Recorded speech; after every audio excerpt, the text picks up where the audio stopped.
Welcome to tonight's tale, a fairy tale theater podcast. We are going through every episode of Shelley Duvall's Fairy Tale Theater in alphabetical order. I am your host, Emily. I'm from Atlanta, Georgia. I am joined by my co-host, Eric. Hi, it's me, Eric from New York. And this week we are joined by two of our friends, Laura and April. Hi, I'm April from Utah.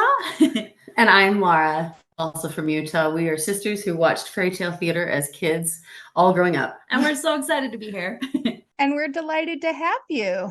So this week we are going to review and recap the episode Little Red Riding Hood, which is one of my personal favorite episodes. Eric, do you have the background information on this one? Yes, Little Red Riding Hood was actually part of season 2. So it's one of the earlier episodes, season 2, episode 5. It aired November 10th, 1983. It was actually filmed February 7th, 1983 to February 11th, 1983. It was written by David Wiles, Mark Curtis, and Rod Ash. Classic. People who have come up many times. Yes. And the director was Graham Clifford. A name that sounds familiar, but I can't quite place.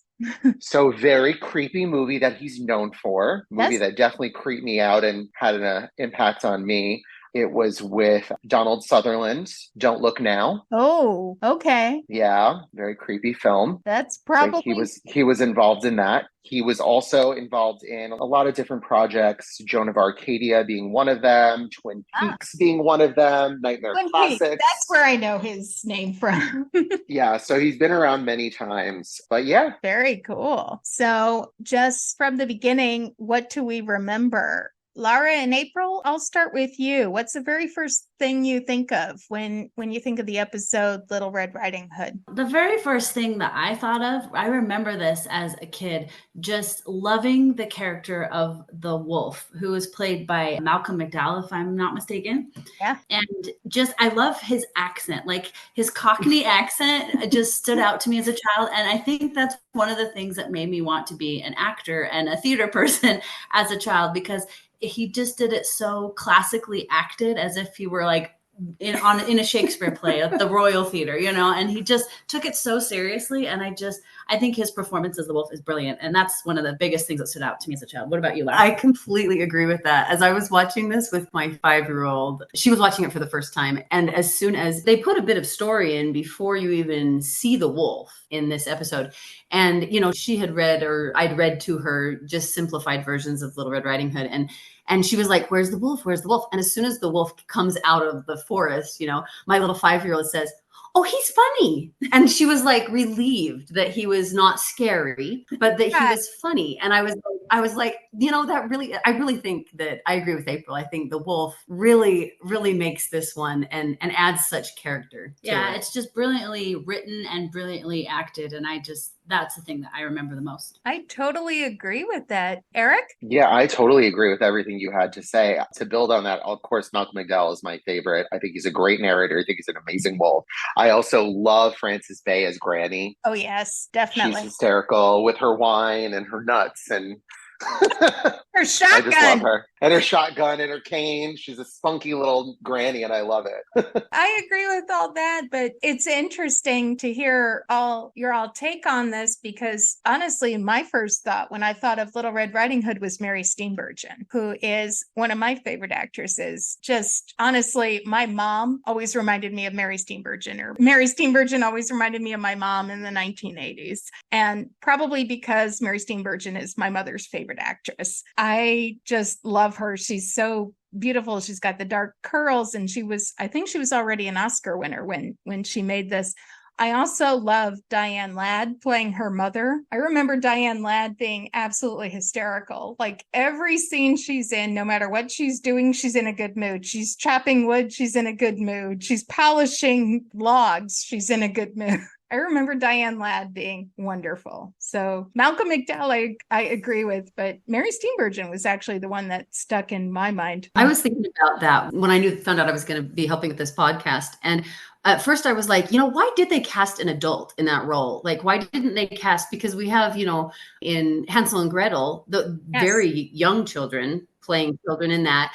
And then in The Snow Queen, we have actors that are more, well, closer to teenage years. And so, and I was thinking about that. I was like, why didn't they cast someone younger? And why did they cast her? But I think it's really about the play between her and the wolf. And I think it really was a good choice to cast an adult, but she does a very good job of creating that youthful, almost, teenage like. And part of that is credit to the script as well, the way that they wrote it. They wrote it as kind of a, she's a teenager, doesn't know if she fits in the childlike or in the adult world yet. And they did a good job of making it really work with Little Red and with an adult actress as Little Red. Yeah, and I was curious as I was watching it. I had to look it up how old she was when they filmed this. Yeah. And she was 29 when it came out, when it was released. So she was like late into her 20s, but I do think she did a fabulous job playing that youthful character that's kind of in between and growing up. Mm-hmm. And it was something Fairy Tale Theater had done before. They'd done it with Tatum O'Neal was in her 20s when she played Goldilocks. Dennis Christopher when he played Jack and the Beanstalk. They did tend to cast adult actors to play much younger than they were. And I think we've come to the conclusion that sometimes it really worked and sometimes it didn't. But I think this time, Mary Steenburgen, I think it absolutely worked. I think she was committed. I think she had great chemistry with both the actors who played her parents and the big bad wolf. I was totally on board with this one, more so than some of the other times. Yeah, totally agree. Yeah, I think she did a great job. How familiar are you with the original fairy tale of Little Red Riding Hood?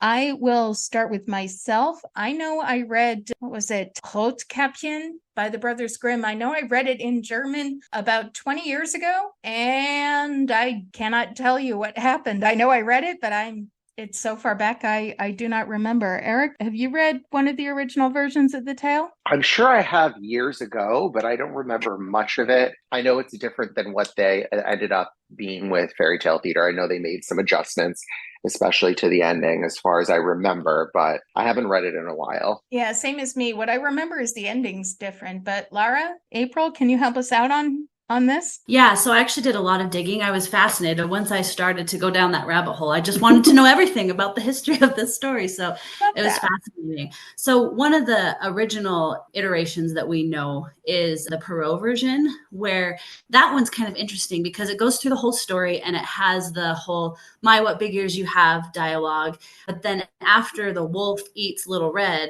the story just ends. And then at the end, he has a little blip about what the moral of the story is, that you shouldn't talk to strangers. And then in the Grimm version... Pause. That's dark. Wait. I know, right? Dark. And that's it. Yeah, he just eats her and that's the end. And I think that it was interesting that he had to write the moral at the end to be like, oh, well, this is why I wrote this story. You know what I mean? Right. So people weren't like, what was that about? What just happened? So yeah, it's very dark. And so the Grimm version is closer to the American version that we know today, where she meets the wolf eats grandmother, the wolf eats Little Red, and then they're both rescued by sort of like a woodcutter character. Is the rocks in the stomach in that one? The rocks in the stomach was in the Grimm version. In the Grimm version, okay. In the Grimm version, they filled the wolf's stomach with rocks, and he stands up and falls down and dies, basically, right there on the spot, which is kind of interesting. And then in the Grimm version, which I thought was interesting, it continues, and she is taking another trip, a second trip to her grandmother's house, meets a second wolf, but this, it continues. So I do not remember this. Yeah. And then she meets the second wolf, and this time she doesn't stray from the path, and she doesn't tell him where her grandmother lives. And then when she gets to her grandmother's house, she says, oh, you'll be so proud of me. I didn't talk to this wolf. And then the wolf ends up coming to the grandma's house, and Grandma and Little Red both end up outsmarting him and getting him to fall off the roof, basically, is what happens. Turns into the Three Little Pigs? Kind of. What? He climbs on the roof and falls in the pot like the Three Little Pigs? Yeah, the grandmother tells Little Red to take the bacon grease out to the trough, and he leans over the roof to smell the bacon grease, and he falls off the roof to his demise. And then Little Red never is bothered ever again. So I thought that was kind of interesting. That is interesting. Yeah. And we do have the introduction. We've got Shelley, our beautiful Shelley doing her introduction I think it's at the grandmother's cottage. Shelley's wearing a beautiful green top and skirt. She's looking beautiful. With her little basket. With She's her so little cute in this. basket. Yes. Yeah, I love it. Hello, I'm Shelley Duvall. Welcome to Fairy Tale Theater. Join us for tonight's tale about an adventurous young lady who learns to be wary of strangers. One just might turn out to be a wolf. Little Red Riding Hood. And we get our opening narration by Malcolm McDowell. So once again, we've got a case where the narration is done by one of our characters. So this time we've got Malcolm McDowell doing the narration. And I think, everyone correct me if I'm wrong, but I think he did the narration in his own natural English accent, not the put upon Cockney accent he did as the wolf. Right. Yeah, it's his own natural accent. Yeah. And he Up until the very end. Oh, right. Up until the very end. Once upon a time, there was a pretty young girl named Mary who lived with her parents at the edge of a thick forest. Now, Mary led a very sheltered life. In fact, her only real freedom was an occasional visit to her grandmother, who lived on the other side of the forest. And he introduces our heroine, who is a pretty young girl named Mary, whom we all know was named after Mary Steenburgen. It was very sweet. And we get our opening shot where we meet Mary and her mother is brushing off her dress. Diane Ladd, who I just want to give an Emmy for, because every scene she's in, she's cleaning something and she's so delighted to be cleaning something. She's like a Stepford wife on steroids. I love her in this role. Did no one else notice this, or is this just me? She's like a little too excited. I know. Like, I just don't understand it, to be honest with you. I mean, That's it's what I fine. said. Stepford wife on steroids. She's so delighted to be doing house chores. Well, I want to know what she's doing in that kitchen. She seems a little too excited. Something must be in that pantry. I'm just saying. She's having a great time. Maybe with those cleaning chemicals. I don't know, but she's having a great time. She has a cute line about how, if Mary wants to dilly-dally, just let her dilly-dally. And Mary is cautioned about meeting strangers. And I thought this was an interesting exchange. And don't talk to any strangers. Father, I wouldn't know a stranger if I met one, and if I did, he probably wouldn't be a stranger, so don't worry. Mary justifies that her parents don't need to worry because she wouldn't know a stranger if she met one, and if she did, he wouldn't be a stranger. Does anybody follow that logic? No. Not at all. Yeah. I love the dilly-dally line, though. My parents used to give me that lecture as well. Don't dilly-dally. Yeah. Well, if she wants to dilly-dally, just let her dilly-dally. And I love Robert. that dad comes back and he's like, I never dilly-dallied, and look at me. I was like, that's such a classic dad line. No, that's kind of why I love this exchange. Just the dynamic. It's classic mom just being happy to clean, classic dad being overprotective, classic daughter being, well, whatever. I thought the dynamic between the three really worked, as opposed to some of the earlier episodes that Eric and I have reviewed where there were a lot of filler scenes. I thought in Little Red, the filler scenes didn't seem filler to me. I thought they worked. I thought they were entertaining. Well, and I thought they were really trying to develop more character in all of these characters that maybe aren't represented so often in this story.